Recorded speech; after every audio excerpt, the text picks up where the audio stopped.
Alors bonjour à tous, aujourd'hui je fais cette petite vidéo pour donner quelques indications sur la façon dont nous pouvons vivre Noël cette année.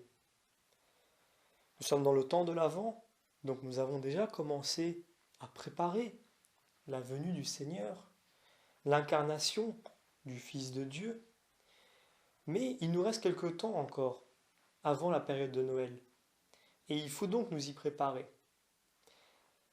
Aujourd'hui, quand on se pose la question ou quand on parle de la période de Noël, de quoi parle-t-on? Hormis, évidemment, les achats de Noël. Quand on discute de Noël, c'est principalement des discussions qui tournent autour de Ah, il faut que je me dépêche, j'ai pas encore tout acheté, il faut que j'aille dans tel magasin, ils font des promotions, je vais en profiter pour prendre des cadeaux. Je vais faire des cadeaux à un tel ou à un tel, qui sont des personnes le plus souvent qui sont de la famille proche ou amis, mais à qui on fait déjà des cadeaux durant l'année. Donc finalement, on se demande quelquefois si Noël n'est pas plutôt une occasion bien déguisée, justifiée, de se rendre dans ces temples de la consommation pour aller y déverser, y sacrifier finalement notre temps et notre argent en vue de cette idole qui est la consommation. Il faut dire les choses telles qu'elles sont aujourd'hui. Peut-être que ces paroles peuvent paraître un peu dures ou crues, mais c'est une réalité. Quand on met la télévision, on parle de Noël, mais en fait, c'est simplement une promotion commerciale. C'est-à-dire qu'aujourd'hui, les entreprises qui vendent leurs produits durant cette période-là ne pensent pas du tout au petit Jésus qui doit venir normalement pendant cette période-là. Tout le monde nous dit et nous rétorque que Noël, finalement, ce n'est qu'une fête commerciale. Mais qui est-ce qui l'a rendue commerciale? Elle n'en était pas ainsi à l'origine. Qui l'a rendue commerciale? C'est le système et c'est chacune des personnes qui est un bout de ce puzzle que constitue le tableau de ce Noël qui a été véritablement profané. Donc chacun de nous, quand nous profitons de la période de Noël, pour aller passer un temps précieux et un temps conséquent dans des lieux en vue d'acheter, de consommer, pour faire des cadeaux durant la période de Noël, eh bien, nous sommes acteurs de cette profanation du véritable esprit de Noël. Qu'est-ce que c'est que Noël? Est-ce que Noël, c'est courir dans les magasins pour faire des cadeaux à ses frères et sœurs, ses enfants? Est-ce que finalement Noël se résume simplement à profiter durant une période de l'année à déverser un petit peu de ce qui nous reste, ou des fois même de ce que nous n'avons pas dans notre porte-monnaie, en nous saupoudrant l'esprit par cette justification qui est de dire c'est Noël, il faut bien acheter des cadeaux. Eh bien non, ce n'est pas, en tout cas pas mon avis, mais je pense en tout cas que ce n'est pas l'esprit de Noël. Est-ce que Jésus est venu sur terre avec un cadeau hormis lui-même? Non, et c'est tout le contraire. On le voit dans le récit, eh bien, ce sont les rois mages, entre guillemets, puisque c'est un peu l'expression que l'on utilise pour les qualifier, qui viennent faire des présents à Jésus. Jésus est encore un bébé à ce moment-là. Il vient de naître.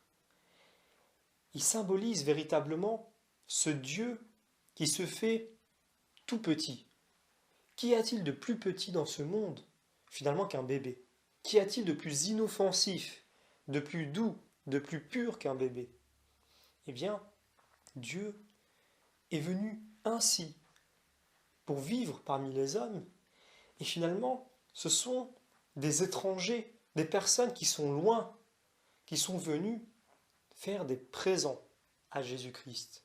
Quels ont été ces présents? Alors, entre guillemets, je spoil un petit peu la messe de Noël, puisque on va probablement avoir une homélie de ce type-là, le jour de Noël. Mais il faut s'y préparer déjà. Qu'est-ce que ramènent ces rois mages? Eh bien, ils ramènent 3 cadeaux.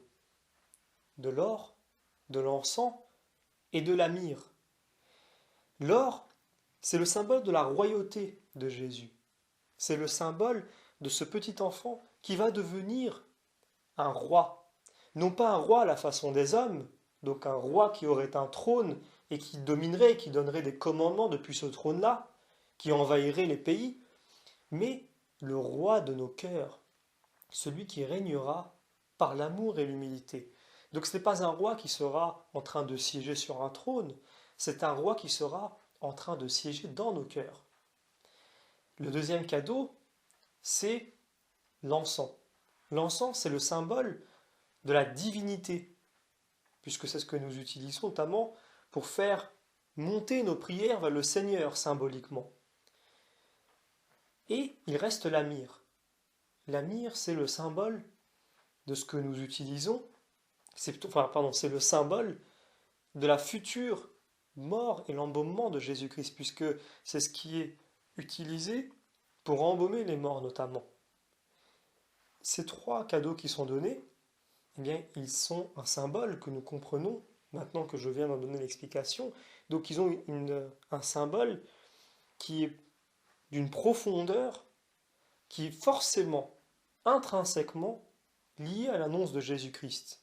Puisque cette nouvelle extraordinaire d'un Dieu qui enfin se révèle pleinement à nous et qui montre son véritable visage. Il n'est pas un Dieu tortionnaire, il n'est pas un Dieu vengeur, il n'est pas un Dieu méchant, il n'est pas un Dieu qui finalement est loin des hommes. Il est un tout petit bébé. C'est-à-dire que finalement, il est inoffensif, il est accessible à tous, il est pur, il est ce qu'il y a véritablement de plus beau dans ce monde. Et il est roi. Il n'est pas roi à la façon des hommes, il n'est pas un roi politique. Il est le roi de nos cœurs, celui qui finalise notre vie, celui qui, comme il est Dieu, eh bien, doit être la finalité de notre vie pour pouvoir combler notre être. Puisqu'un homme qui vit coupé de Dieu est un homme qui ne peut pas finaliser pleinement son être, qui est fait pour Dieu. Et on sait que cet homme, donc, est Dieu lui-même. C'est une formidable nouvelle. Nous savons aussi qu'il a choisi de nous montrer combien il nous aime, de multiples façons, mais la façon ultime, c'est la croix. Donc le signe de la myrrhe qui est offerte à Jésus bébé, à Jésus enfant. Alors, toutes ces bonnes nouvelles qui ne viennent pas d'Israël, qui sont amenées de pays lointains par les rois mages, eh bien, tout cela doit nous donner quelques indications sur la façon de vivre Noël. Est-ce que Noël, c'est simplement faire des cadeaux qui n'ont pas de sens, qui n'ont pas de signification, qui seront peut-être la semaine d'après de nouveau mis en vente sur Internet par ceux qui les ont reçus pour se faire un peu d'argent de poche de tout ce qu'ils ont pu dépenser pendant cette période-là, des sommes inconsidérées? Est-ce que ce sont des cadeaux qui fonctionneront encore dans 2-3 mois? Est-ce que dans 6 mois, on se souviendra encore qu'on a reçu ces cadeaux? Est-ce que finalement, Noël n'est pas devenu une excuse pour nos pulsions de consommation? C'est ce qu'il faut nous demander. Et il faut l'anticiper pour ne pas retomber dans le piège. Est-ce que nous devons nous faire à nous, qui peut-être entre nous, nous voyons toute l'année, et donc finalement, c'est à peu près égoïste, même si le terme n'est peut-être pas bien utilisé, mais de se faire des cadeaux à nous, entre nous, en petits groupes, dans notre petit coin? Eh bien, ce n'est pas véritablement le sens de Noël. Dans les cadeaux qui sont faits par les rois mages à Jésus, il y a un sens profond. Il y a l'annonce d'une bonne nouvelle. Et la venue de Jésus en soi est l'annonce d'une bonne nouvelle. Alors c'est à nous, pendant cette période-là, d'annoncer aussi la bonne nouvelle. Nous devons profiter de Noël, non pas pour aller acheter des cadeaux, mais pour apporter aux autres un autre cadeau, un autre type de cadeau. Il ne faut pas nous tromper, les choses n'ont pas changé depuis l'époque où Jésus est venu dans ce monde. Et je vais vous donner une preuve par rapport à ça. Quand Jésus est né, il y a eu cette rumeur justement de la venue d'un Messie qui régnerait, qui serait le roi d'Israël. Et qu'a décidé Hérode à ce moment-là? Eh bien, de tuer tous les enfants de moins de 2 ans pour s'assurer que celui dont la rumeur dit être le futur roi, bien lui qui voulait se protéger pour ne pas perdre sa place, pour ne pas perdre son pouvoir, a ordonné de faire tuer tous les enfants de moins de 2 ans. Aujourd'hui, les choses n'ont pas changé. On cherche à tuer le petit Jésus. On ne veut pas qu'il soit visible. On veut le cacher. On ne veut pas qu'il soit dans les écoles, qu'il soit dans les mairies, ni à la télévision. J'ai entendu récemment que le marché de Noël était rebaptisé dans certains lieux le marché de saison. Donc on fait tout pour tuer ce petit Jésus, pour qu'il ne règne pas. Mais comme son règne n'est pas celui d'un roi, vous me direz, eh bien le président aujourd'hui n'aurait pas, ou le président ou n'importe quel autre type de pouvoir, n'aurait pas à s'inquiéter. Eh bien si, puisqu'ils ont bien compris que ce roi n'est pas un roi à la façon des hommes, mais est un roi à la façon de Dieu. Il est le roi de nos cœurs, de l'humilité, de la charité, du don de soi. Et si on laisse ce roi vivre, eh bien c'est l'idole de la consommation qui meurt. Puisqu'entre chrétiens, il n'y a pas cette frénésie qui est incontrôlée et cette pulsion d'achat que l'on ne maîtrise pas, puisqu'elle est véritablement un symptôme d'un manque de foi en Dieu, d'un manque aussi de sens et de but dans la vie. Donc il faut tuer ce petit Jésus pour pas que ce roi de la consommation soit détrôné par le véritable sens de la vie, qui est Jésus-Christ. Donc les choses n'ont pas changé. Et peut-être que nous, en tant que chrétiens, quand nous allons dans ces lieux pour aller dépenser l'argent qu'on n'a pas, pour faire des cadeaux à des personnes qui n'en ont pas besoin, et qui peut-être l'oublieront dans quelques mois, eh bien nous tuons le petit Jésus. Ça peut paraître aller un peu loin comme ça, mais quand on y repense véritablement, eh bien on n'est peut-être pas si loin de la vérité. C'est à nous, en tant que chrétiens, de faire que Noël ait un sens différent. Et le sens qu'on peut lui donner, eh bien il faut toujours essayer d'en revenir aux Écritures. Comme je viens de le dire, Noël peut être le bon moment pour annoncer une bonne nouvelle aux hommes. Peut-être les inviter à venir, pour ceux qui sont loin de l'Église, à la messe pour Noël. C'est le meilleur cadeau qu'on peut leur faire. Les inviter chaleureusement à venir fêter Noël avec nous, à la messe, dans l'Église. On ne peut pas leur faire de plus beau cadeau, puisqu'il y aura l'annonce, ce jour-là, de la venue d'un Messie, qui sera roi, qui est Dieu, et qui est mort pour nos péchés, qui est mort par amour pour nous. Donc, c'est le plus beau cadeau qu'on puisse lui faire. On peut aussi aller vers ceux qui sont loin, je l'ai dit en début de vidéo. Ce n'est pas forcément une distance géographique, c'est une distance de cœur, une distance vraiment de compassion. Il faut penser à ces personnes qui sont un peu comme ce petit bébé, qui naissent dans une étable un peu dans l'inconnu, dans la modestie, voire dans la pauvreté, et auxquelles on ne prête pas vraiment attention.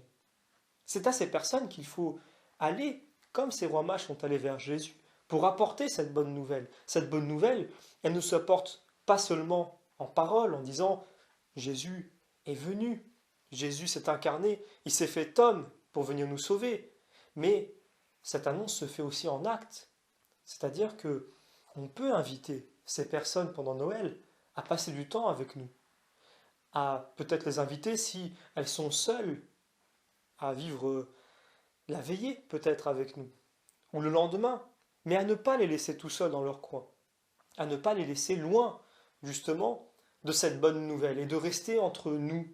Donc quand je dis entre nous, je parle entre proches, très proches, la famille, les amis, etc. Il faut penser à ceux qui sont loin, et ne pas hésiter à faire ce chemin vers eux, comme l'ont fait les rois mages vers Jésus. Il ne faut pas avoir honte aussi de marcher à contre-courant, parce que c'est quelque chose qui, aujourd'hui, fait que beaucoup de personnes qui manquent peut-être de caractère, voire de personnalité, ou tout simplement de courage, ou de vision, pour ne pas mettre la faute uniquement sur la lâcheté ou autre, mais plutôt sur vraiment un manque d'espérance ou d'espoir. Eh bien, beaucoup de personnes préfèrent se dire, bah, finalement, tout le monde fait comme ça, je vais faire pareil. C'est exactement ce que se sont dit bien, les armées d'Hérode, quand elles sont allées pour tuer tous ces enfants sur l'ordre unique de ce méchant tyran qui en a été réduit à avoir peur d'un petit enfant, d'un tout petit enfant. Vous voyez, finalement, ce tout petit enfant qui est continuellement moqué fait plus peur qu'autre chose. C'est pour cette raison qu'on essaye de le tuer. Mais on ne pourra jamais le tuer dans le cœur des chrétiens. Mais par contre, il y a des personnes qui peuvent avoir été atteintes par cette mort à l'intérieur, pour qui Noël n'a plus de sens, parce que peut-être ils sont loin de l'Église, peut-être qu'ils sont loin de chrétiens qui ne leur ont pas annoncé le véritable Noël et qui se sont contentés d'accomplir un Noël de consommation. Alors ces personnes se sont naturellement éloignées du véritable sens de Noël et peut-être que le petit Jésus a été tué en eux. Et ils ne sont pas complètement fautifs. Il y a aussi la part de faute de nos chrétiens, qui n'ont peut-être pas assez assumé notre foi, qui n'ont pas assez affirmé, qui ont été acteurs, comme je l'ai dit au début de la vidéo, bien de ces achats, frénétiques, sans cesse. Je vois tous les week-ends, les centres commerciaux qui sont pleins. Les gens ne savent même plus où se garer. Les gens, au lieu d'aller vers ceux qui sont dans le besoin, au lieu d'aller vers le Christ, puisqu'il faut aussi aller vers le Christ, il ne faut pas l'oublier. Au lieu d'aller vers ceux qui sont oubliés, au lieu d'aller annoncer la bonne nouvelle, eh bien, ils préfèrent aller au centre commercial. Comme je vois des personnes, à Noël, aller taper aux portes pour demander des bonbons. Là, il y a du courage à aller taper aux portes pour demander des bonbons. Mais pour aller annoncer pendant Noël la bonne nouvelle de Jésus-Christ, combien sommes-nous? Combien sommes-nous, pas seulement en nombre, mais combien sommes-nous lâches, il faut le dire, parce que nous le savons, que Noël est peut-être, en tout cas certainement même avec la Pâque, la plus belle fête que nous avons dans la foi chrétienne. Et c'est ces deux fêtes-là qui sont véritablement le socle de l'ensemble des courants chrétiens.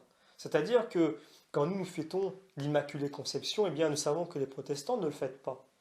Nous savons que toutes les fêtes qui peuvent être liées à la Vierge Marie, nous en tant que chrétiens, nous les fêtons en tant que catholiques, mais les protestants ne le fêtent pas. Mais Noël, Pâques, nous savons que les courants chrétiens les fêtent. C'est à nous, pendant cette période-là aussi, de nous unir, un petit peu comme ces rois mages, qui, là je dis rois mages parce que j'utilise le terme courant, mais dans la réalité, eh bien, ces rois étaient différents. Quand on cherche un petit peu leur histoire, on voit que qu'ils ont un peu des profils différents, que leur métier n'était pas exactement le même pour chacun d'entre eux. Et pourtant, ils se sont unis pour aller vers le Christ. C'est à nous aussi peut-être de nous unir pour aller vers le Christ et pour aller vers les autres, afin de montrer le véritable sens de Noël. Donc je vais m'arrêter là pour ne pas être trop long. Il y aurait beaucoup à dire, vraiment. Il y a beaucoup de choses à dire sur Noël parce que si on prend tous les textes de l'Évangile sur ce qui se passe avant Noël, avant la venue de Jésus, pardon, ce qui se passe au moment de la venue du Christ, etc., il y a beaucoup à dire.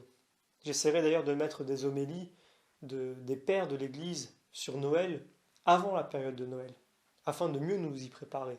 Mais en tout cas, ce qui est certain, c'est que même s'il y a peut-être des parents qui entendent cette vidéo et qui se disent mais comment je fais avec mon enfant? Je ne peux pas le priver de cadeaux alors que tous ses amis reçoivent des cadeaux. Je ne dis pas qu'il faut priver nos enfants de cadeaux pour Noël, mais peut-être nous pouvons faire une chose. Nous pouvons leur offrir un cadeau, au lieu de leur offrir des dizaines ou plusieurs cadeaux, leur offrir un cadeau. Et leur offrir un deuxième cadeau et leur proposer, leur donner ce réflexe de l'offrir à quelqu'un qui qui ne recevrait pas de cadeau, ou qui est dans le besoin, ou quelqu'un à qui on ne pense pas, quelqu'un qu'on oublie. Et leur donner ce réflexe finalement de recevoir des cadeaux, puisque on ne peut pas ne pas faire de cadeaux à ses enfants. Quand ils ont un certain âge, ils voient tout le monde recevoir des cadeaux, ils ne peuvent pas comprendre que eux n'en recevraient pas, ce qui est normal. Il faut leur faire, mais dans une certaine mesure, mais leur apprendre aussi Tu sais, Noël, ce n'est pas seulement recevoir, c'est aussi donner. Tiens, si tu peux donner ce cadeau à quelqu'un, à un de tes amis ou à quelqu'un d'autre, on pense peut-être, nous, en tant qu'adultes, plus à des enfants dans le besoin comme des orphelins, des enfants malades, peut-être on part visiter des hôpitaux, c'est peut-être pour les tout petits enfants une épreuve qui n'est pas toujours facile selon les caractères. Mais il faut apprendre à nos enfants à avoir ce réflexe, à ne pas trop recevoir de cadeaux pour Noël, parce que ça devient de la gâterie, ça devient véritablement un surplus qui est inutile et qui édulcore le sens de Noël. Il ne faut pas que nos enfants aient vraiment fassent le lien entre consommation et Noël, mais plutôt comme un temps de partage. On reçoit pendant Noël et on donne.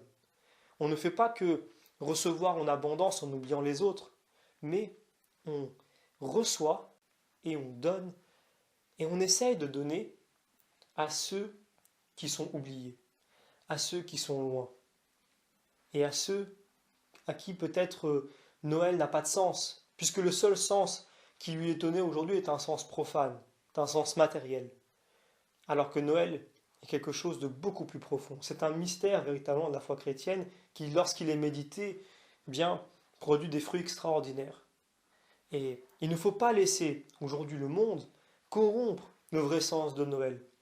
Et il en va aussi de nous, en tant que soit parents, soit adultes, si on n'est pas parents, de veiller à ce que ce sens qui a été édulcoré avec le temps, eh bien, nous pouvons être acteurs de la restauration du véritable sens de Noël. Ça commence en bas âge, ça commence par des petits gestes, ça commence par des petites attitudes qui font que Noël redevient véritablement le vrai Noël, petit à petit, comme on peut, même si on n'y arrive pas à 100%, on a essayé, on a fait un petit peu, c'est déjà bien. On ne se sera pas vautré dans la course folle aux achats et à la course aux cadeaux. Une course effrénée qui, on le verra, comme chaque année, on retrouvera la moitié des cadeaux qui ont été faits sur eBay, sur Amazon, sur des places de marché, sur des sites marchands sur Internet, de personnes qui se débarrassent de cadeaux qui finalement n'ont pas de sens pour eux et qui n'ont pas de sens en soi, véritablement. Donc voilà. Tout ce qu'il faut se dire, c'est que Noël, il se vit au travers des Saintes Écritures, il se vit en Église, en communauté. Oui, en effet, Jésus n'est pas venu pour nous individuellement, mais il est venu pour chacun de nous et pour ses enfants, qui doivent former une famille. Dieu aime voir ses enfants réunis si nous sommes ses enfants. Voilà, on n'a pas compris le concept de famille ou le concept de filiation que nous avons avec le Christ. Et c'est à nous aujourd'hui, en tant que chrétiens, d'inculquer à nos enfants le véritable sens de Noël, de faire des actions qui vont dans ce sens-là, de ne pas hésiter de se dire, moi ce week-end, je vais à l'église. Je n'irai pas au centre commercial, ce n'est pas un problème. J'irai à l'église. C'est là que je dois aller parce que c'est là qu'est né Noël, symboliquement, c'est au sein des chrétiens. Donc quand je parle d'église, aussi je parle aussi du corps de l'église. C'est chez les chrétiens qu'est né Noël. Donc c'est chez les chrétiens que va se fêter Noël et que le mystère de Noël va être médité.